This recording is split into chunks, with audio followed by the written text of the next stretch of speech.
is an 8-iron, and it's a dead shank. Wow. Way right. Takes a hop off the path. You got to be kidding me.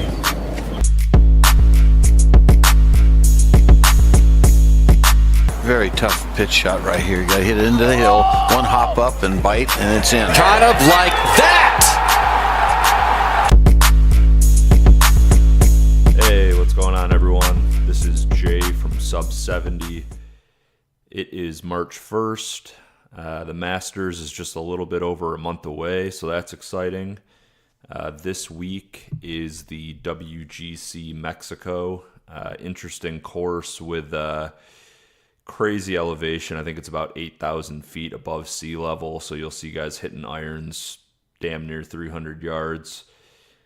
Pretty cool. Check it out. It's a tight leaderboard right now. The tournament just started. This episode is our interview with Xander Schauffele. Hopefully I said his name pretty accurately there. Xander was a huge breakout player last year.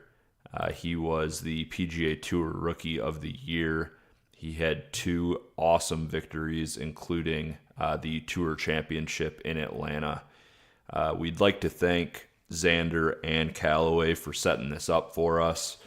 We had a kind of lighthearted 15-minute talk about his season last year, his switch over to Callaway equipment, which took some people by surprise, what he's hoping to accomplish in 2018, and then we just had some fun at the end and talked about some random topics and had him pick some and/or type questions. So really cool guy, appreciate it. Hopefully he gets another victory here. He's actually 3 under through 7 right now, so things are looking good in Mexico. We'd love to have him on again, and hopefully you guys like the talk. Obviously, last year, your first year on the tour was a really awesome start to your career. You got Rookie of the Year. You had 2 incredibly high caliber wins. You surprised some people, obviously, when you switched equipment, and I was wondering if you could just kind of summarize your equipment testing process and ultimately why you decided to go with Callaway.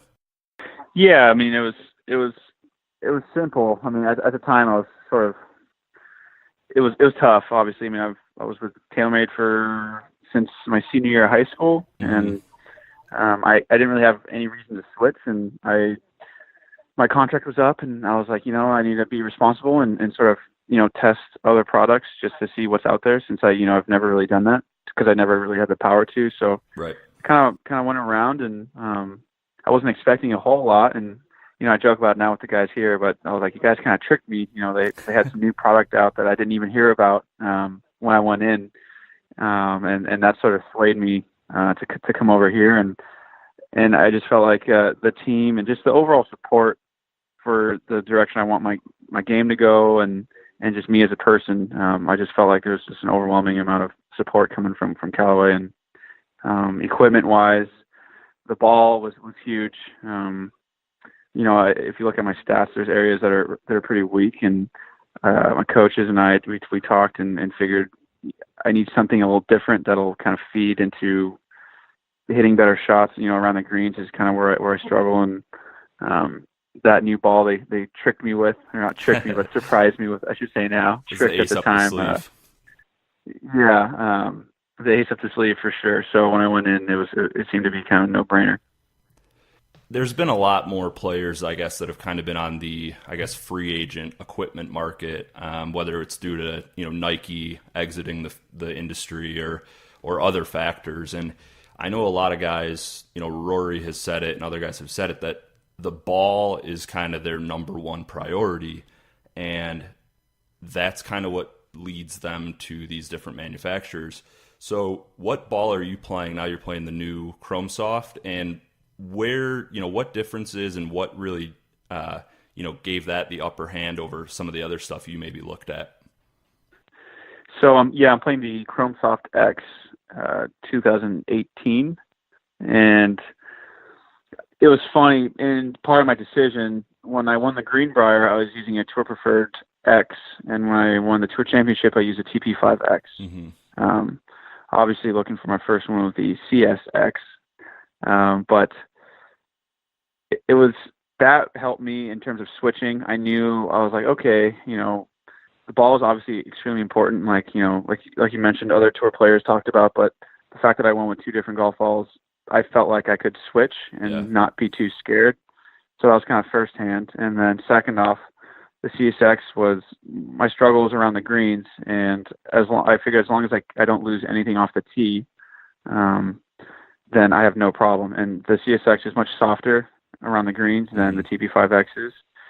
It spins more, and with irons, it spins pretty close to the TP5X, which is surprising for how soft it is around the greens. And then off the tee, I think I gained mile per hour ball speed with it. So, like I said, it was kind of a no-brainer once I went through the testing process. Yeah, it sounds like everything kind of aligned, and it just made sense from, I guess, all the way from tee to green. Yeah, exactly. Yeah, so obviously the season is young. You've top 20'd your last 2 starts, and you just came off a T9 at the Genesis. So I was wondering if you could talk a little bit about what's going well so far. What do you feel most confident with as far as your game goes? And then what are maybe some of the areas that you want to improve on and kind of want to see the numbers get better as the year goes on? Yeah, I mean, I'm sort of a stats guy in terms of assessing, so I don't get too emotional or irrational on my opinion on my game. I try to look at some stats here and there, and I'm happy to, I switched. I've been playing the new. I had the new Rogue driver in for a little bit, and then I am in the Epic right now. I'm pretty excited about the woods, to be completely honest. The 3-wood and 5-wood at Riv, the 5-wood kind of saved me a ton of shots. Yeah, I think you're top 10 strokes gained off the tee right now.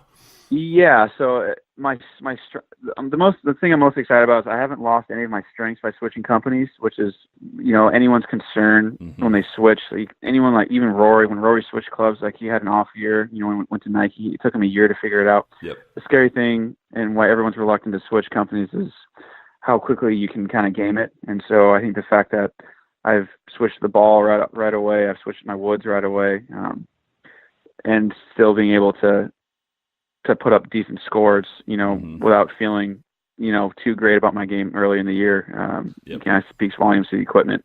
So and then around the greens, still working on that? Yeah, around the greens is something I need to work on. It's funny, I was just talking today earlier to my coach. It's just something I don't practice enough. When I go out there, I find myself on the range and putting green, and I'm a rookie still at certain courses. Like I didn't play at Riv at all, so I'm sitting there focusing on certain tee shots I need to hit, and putting a lot with green speeds, and I kind of forget or neglect short game stuff. So it's not that I'm not capable of hitting the shots. I think I just need to spend a little more time around the greens. Yeah, a little more focus, a little more time, and I'm sure it'll come around. Yeah. So this season will be your first crack at the Masters. Have you played Augusta? I have not. I have not made the trip yet. All right, awesome. So you've never played there. I was just curious, obviously I'm sure you've seen it a million times on TV and, talked to other guys. And do you feel like it's a course that will kind of fit your game or your eye from what you've seen or heard? Going back to stats, I feel like I should play if I don't let, things get to my head. If I kind of just be myself and take whatever I have into that week, I should perform okay for my first time. That's not, I haven't seen the course or anything, so I'm just kind of guessing here. But I drive the ball well and I putt pretty decent. So those are two important things around Augusta. I know around the green stats are very important. So safe to say I might spend some time chipping out there. Absolutely. Will you play in the par 3 contest? Yeah, I feel like that's something you need to do. I told my girlfriend she has to fly out there for that to caddy for me. So that'd be embarrassing. That was my next question. Is I think the biggest question, or most pressure thing, maybe leading up to that, is who's going to be your caddy and keeping family and friends happy. Yeah, no, it'll just be I think the order was my girlfriend, and then probably my mom, and then I don't know, brother, and then dad. I don't know. You'll have plenty of opportunities, I'm sure, to get them out there. So that's the good thing. Yep. Patience is a virtue. So I guess the next thing is obviously it's a Ryder Cup year, and right now you're sitting 19th for the United States standings, and it's very early in that process. But I just wanted to see if you could talk about kind of some of your 2018 goals, and then how the Ryder Cup might fit into that for you. Yeah, my goals are simple. They're pretty stats oriented, so I don't want to bore you with that, but I can promise the Ryder Cup's definitely up there. So far I'm, kind of nitpicking my schedule, and I'm very aware of, it's nice to have a top finish just because I'm not playing as much as I'm used to in the past. But if I don't start playing as well or don't hit certain spots that I feel like my team and I need to hit in the year, I'll kind of ramp up the schedule just to try and get more points. Yeah, I know they kind of back weight some of those tournaments as well, as it's getting closer to the actual Ryder Cup. So I wasn't sure if that would impact your scheduling, and I'm sure, a lot of the other guys are taking that into consideration. Yeah, so I think it's hard to play. I'm sure all the veterans or guys who are closer to the top of that ranking, they know, they're either in the tournament or, they're trying to prepare themselves for the Ryder Cup, that, the guys that know they're in the tournament. But, guys like me, I don't know how to plan my schedule. I'm still a rookie in a certain sense in terms of planning. This is my first year I get to plan, and, I can kind of plan whatever I want. So we'll try and plan all the big stuff, and if we don't do well enough, then, I'll pick up some more tournaments and try and get more points so I can try and compete. Awesome. So I have a quick list of sort of, I don't even know what to call them, little lightning round sort of and/or questions. If you got a few minutes, I'll rattle through some of them. Yeah, of course. There's no right or wrong answer. Honestly, there's only a couple of them that are even golf related. So pick one, don't pick one. Just give me your first reaction, and we'll just rattle through these. Okay. All right. TV shows or movies? Ooh, that's a tough one. You could say both. Either, yeah, both. I can't pick one there. All right. How about Netflix or Hulu? Netflix.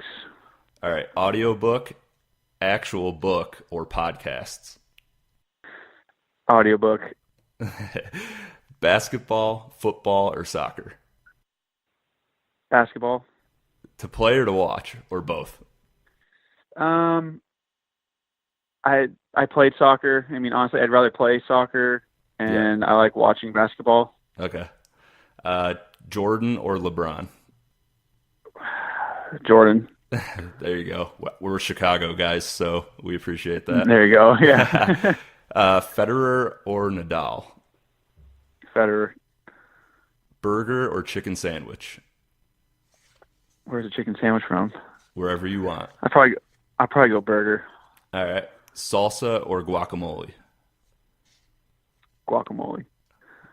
Red or white wine? Or neither? Red. Batman or Superman? Batman. Green jacket or claret jug? Green jacket.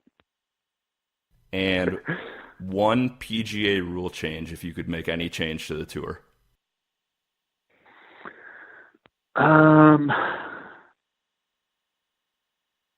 That's actually an issue. I've never thought about that. I've asked a couple guys and they said shorts. Yes, I don't care too much for that. I'd say, I always joke. I always say, if their ball speed isn't above a certain number, they shouldn't be allowed to wear metal spikes. I like that. That's perfect. So I said the number, if you can't swing it above 118 and your ball speed isn't 175, you shouldn't be able to wear metal spikes. Yeah, it's like a rite of passage. You got to be pounding it out there to be wearing the metal spikes. Yeah. They have to serve a purpose. If you're swinging it, if your ball speed is 165, you don't need metal spikes. You shouldn't have ruined the greens. You know what I mean? Yeah. For all of us. Yep. All right. Favorite vacation spot? So far, I'll probably say Kauai. Awesome. All right. Final one. The deciding Ryder Cup point is on the line, and you have to have a tag team wrestling match. What other American golfer is your partner? I'd probably take Brooks Koepka. He's my wrestling partner. Is his wrist getting straightened out? You got to have a healthy wrist, I think, to get into that wrestling. I mean, I think there's some intimidation factor. Yeah. He's out there, so he doesn't use his wrist. Fair enough. All right, man, that's all I got. I appreciate the time. I obviously wish you the best of luck, and hopefully, maybe we can talk again at some point, and, just good luck going forward. All right. Thanks, man.